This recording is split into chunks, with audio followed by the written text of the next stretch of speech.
Mr. Worthing, rise, sir, from this semi-recumbent posture. It is most indecorous. I was begging to retire. This is no place for you.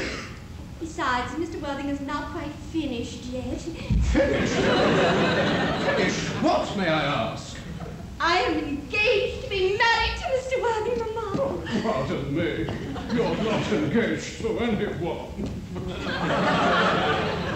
When you do become engaged to someone, I or your father, should his health permit him, will inform you of the fact. An engagement should come on a young girl as a surprise, pleasant or unpleasant as the case may be. It is hardly a matter that she could be allowed to arrange for herself. Now, I have a few questions to put to you, Mr. Worthing. While I'm making these inquiries, you, Gwendolyn, will wait for me below in the car. Mamma! In the carriage, Gwendolyn.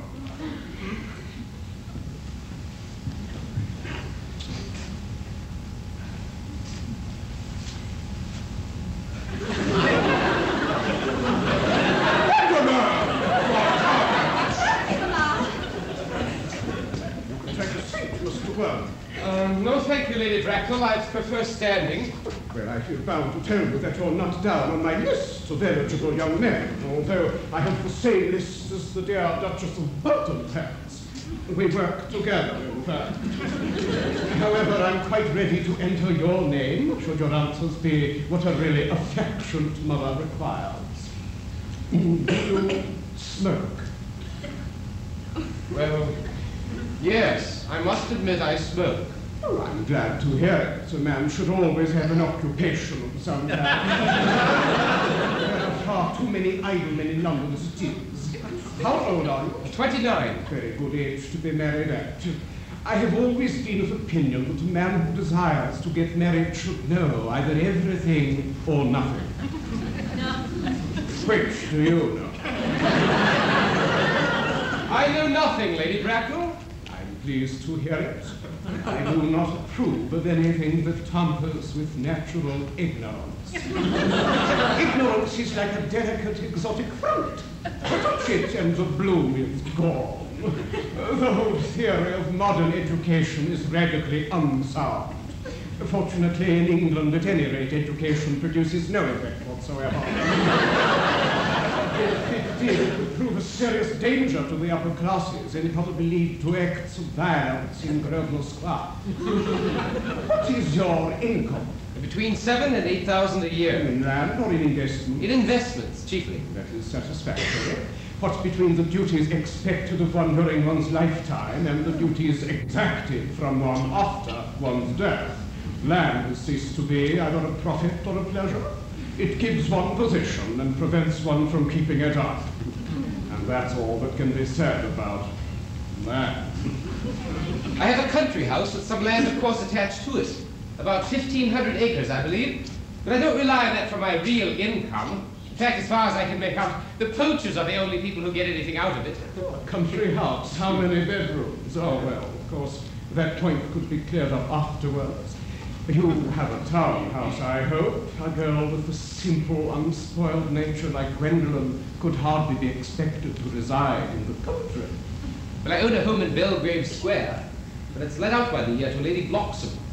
Of course, I could get it back whenever I like at 6 months' notice. Lady Bloxham, I don't know her. She goes about very little. She's a woman considerably advanced in years. Ah, well, nowadays that is no guarantee of respectability of character. What number in Belgrave Square? 149. The unfashionable side. I thought there was something. However, that could easily be altered. You mean the fashion or the side? Both, if necessary, I presume. What are your politics? Well, I'm afraid I really have none, Lady Bracknell. I'm a liberal unionist. Oh, they count as Tories. They dine with us or come in the evenings at any rate. Now, to minor matters. Are your parents living? I have lost both my parents. To lose one parent, Mr. Worthing, may be regarded as a misfortune. To lose both looks like carelessness. Who was your father? He was evidently a man of some wealth. Was he born in what the radical papers call the purple of commerce, or did he rise from the ranks of the aristocracy? I'm afraid I really don't know. The fact of the matter is, Lady Bracknell, I said I had lost my parents. It would be nearer the truth to say that my parents seem to have lost me. I don't actually know who I am by birth. I was, well, found. Found? Yes.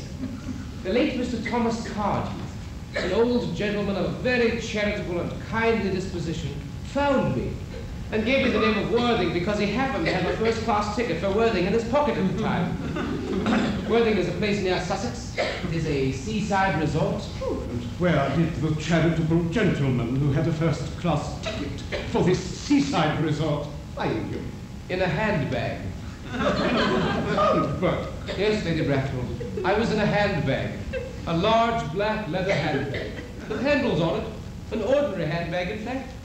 In what locality did this Mr. James or Thomas Cardew come across this ordinary handbag? In the cloakroom at Victoria Station. It was given to him in mistake for his own. The cloakroom? But it's Yes, the Brighton line. The line is immaterial. Mr. Worthing, I confess I feel somewhat bewildered by what you have just told me.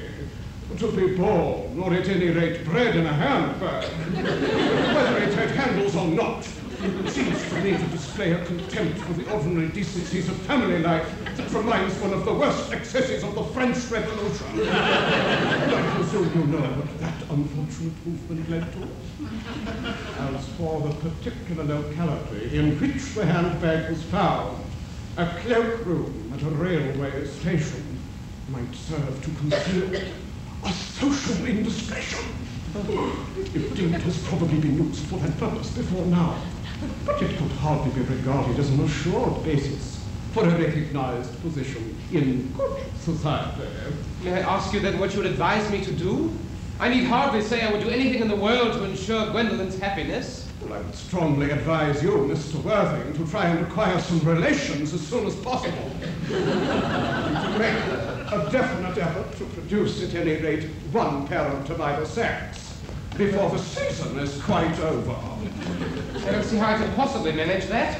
I could produce the handbag at any moment. It's in my dressing room at home. I really think that should satisfy you, Lady Bracknell. Nay, sir, what has it to do with me? You could hardly imagine that I and Lord Bracknell would dream of allowing our only daughter, a girl brought up with the utmost care, to marry into a cloakroom and form an alliance with a parcel. There, Mr. Worthing. Good day.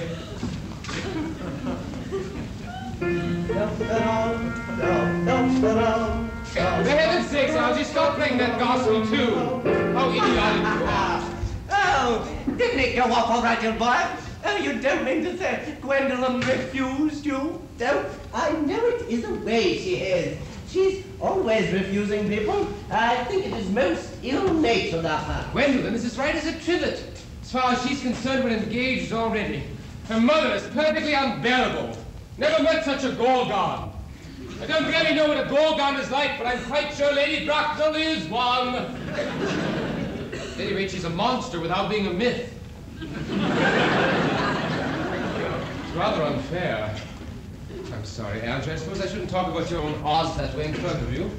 Dear, my dear boy, I love hearing my relations abused. It's the only thing that makes me put up with them at all. Their relations are simply a tedious pack of people who haven't the remotest knowledge of how to live, nor the smallest instinct of when to die. It's nonsense. It isn't. But I wouldn't argue the matter. You always want to argue about things. Well, that's exactly what things were originally made for. Upon my word, if I thought that, I'd shoot myself. You don't think there's any chance of Gwendolyn becoming like her mother in, say, 150 years, do you? All women become like their mothers. That's their tragedy. No man does. That's his. Is that clever? It's perfectly phrased. Quite as true an observation as any in civilized life should be. I'm sick to death of cleverness. Everybody's clever nowadays. You can't go anywhere without meeting clever people. The thing has become an absolute public nuisance. I wish to goodness we had a few fools left. We have? I should extremely like to meet them. What do they talk about? The fools are about the clever people, of course. What fools? By the way, did you tell Gwendolyn the truth about your being Earnest in town and Jack in the country? Yeah. The truth isn't the sort of thing one tells to a sweet, refined girl. What extraordinary ideas you have about the way to behave to a woman. The only way to behave to a woman is to make love to her, if she is pretty, and to someone else if she is plain. Algy, that's nonsense. What about your brother? What about the profligate Earnest? Before the end of the week, I shall have got rid of him. I'll say he died in Paris of apoplexy. Lots of people die of apoplexy quite suddenly, don't they? Yes, but it's hereditary, my dear fellow. It's the sort of thing that runs in families. You'd much better say a severe chill. You're sure a severe chill isn't hereditary? No, of course it isn't. Oh, very good then. My poor brother Ernest is carried off in Paris by a severe chill. That gets rid of him. But I thought you said Miss Cardew was a little too much interested in your poor brother Ernest. Won't she feel his loss a good deal? It's all right. Cecily's not a silly romantic girl, I'm glad to say. She's got a capital appetite, goes long walks, and pays absolutely no attention at all to her lessons. I should rather like to see Cecily. I'll take very good care you never do.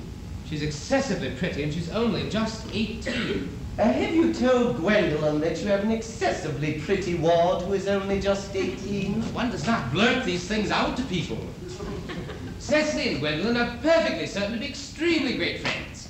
Algy, I bet you anything you like, half-hour after they've met, they'll be calling each other half-sister. Women only do that when they've called each other a lot of other things first. And now, if we want to get a good table at Willis's, we really must go and dress. You know, it's nearly 7. Oh, it's nearly 7. Well, I'm hungry. I never knew you when you weren't. What shall we do after dinner? Go to the theatre? Oh, no, I loathe listening. Well, let us go to the club then. No, I hate talking. Well, we might trot round to the Empire at 10. No, I can't stand looking at things. It's so silly. Well, what shall we do then? Nothing. It's awfully hard work doing nothing. However, I don't mind hard work, but there's no definite object of any kind. Miss Fairfax? Oh, good heavens, Gwendolyn.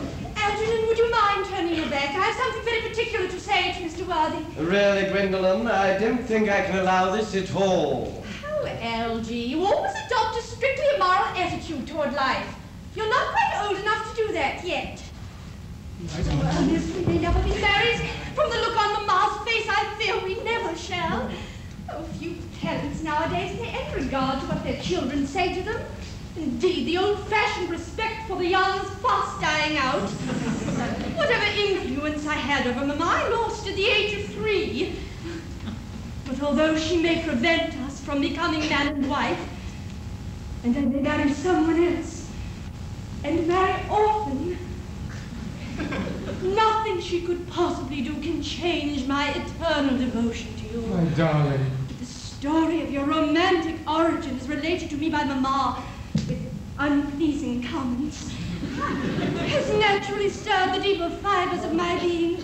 Oh, your Christian name has an irresistible fascination for me, and the simplicity of your character is exquisitely incomprehensible to me. Your address in town at the Albany I have. What is your address in the country? The Manor House, Woolton, Hertfordshire. They have a good postal service, I suppose.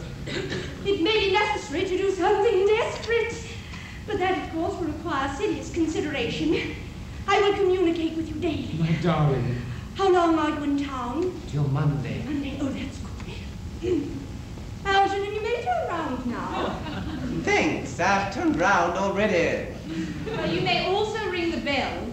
You will let me see you to your carriage, my darling? I will see Miss Fairfax out.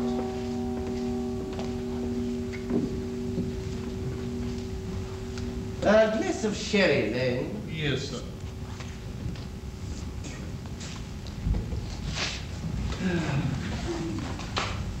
Lane, tomorrow I shall be going Bunbury.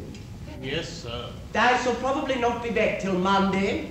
You can put up all my dress clothes, my smoking jacket, and all the Bunbury suits. Yes, sir. Ah. I hope tomorrow will be a fine day, Lane. It never is, sir. Lane, you're a perfect pessimist. I do my best to give satisfaction, sir. Ah, that was a sensible, intellectual girl. The only girl I've ever cared for in my life. Oh. What are you so amused at? I'm a little anxious about poor Bunbury, that's all. Algy, if you don't watch out, your friend Mr. Bunbury will get you into a serious scrape someday. Though I love scrapes, they're the only thing that are never serious. Algy, that's nonsense. You never talk anything but nonsense. And nobody ever does.